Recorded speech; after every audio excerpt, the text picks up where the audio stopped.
ফ্ল্যাটে ফ্ল্যাটে টাইলসে মোড়ানো দিন, ঘরের ভিতরে খসে পড়ছে তারা, খসে পড়ছে এই জীবনের রঙিন পলেস্তারা। সেই ঘরে তোমার সাথে একটা বিষয় ডিসকাস করতে চাই। ভাবছিলাম আমাদের ওপেনিং এ কবি হাসান আরিফকে ইনভাইট করলে কেমন হয়। কেউ কি শুনতে পাচ্ছেন তার পায়ের আওয়াজ? দয়া করে তাকে বলুন সে যেন আমার বুক কাঁপিয়ে না হারে।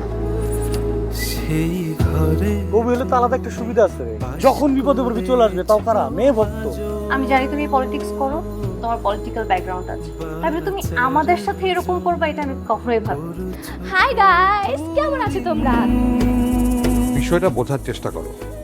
জীবনে টাকার গুরুত্ব অনেক, অনেক মানে অনেক। আরে কই নিতাছো? কেন আপনার না গ্রামে যাওয়ার শখ?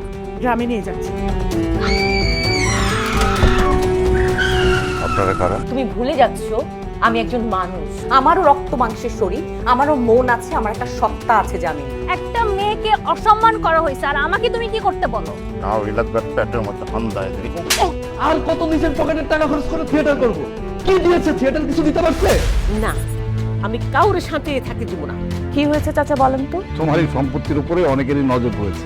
যে মানুষকে যেমন উন্নতির শিখরে নিয়ে নেয়, তেমনি আবার ধ্বংস ডেকে আনে। সবাইকে সীমার মধ্যে থাকতে হয়, সীমার বাইরে চলে গেলে মা, তোমার এই অবহেলার কারণে একবার আমার ছেলেরে হারাইছি, আবার আমার নাতিটারে হারামো।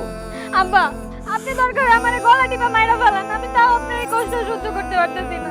আচ্ছা খালা, দাদি কি সবসময় এরকমই? মা তো মায়ের জায়গায় তার তো অনেক কষ্ট। আমরা থিয়েটার ছাড়তে চাইলো, থিয়েটার আমাদের ছাড়েনি। আমরা থিয়েটার করে যাব সারা জীবন। বাবা তো সবকিছু ভুলে আমার টাকাটা ফেরত দাও বাবা। একটা হারামি, বুকে টেনে ছুরি মারাস।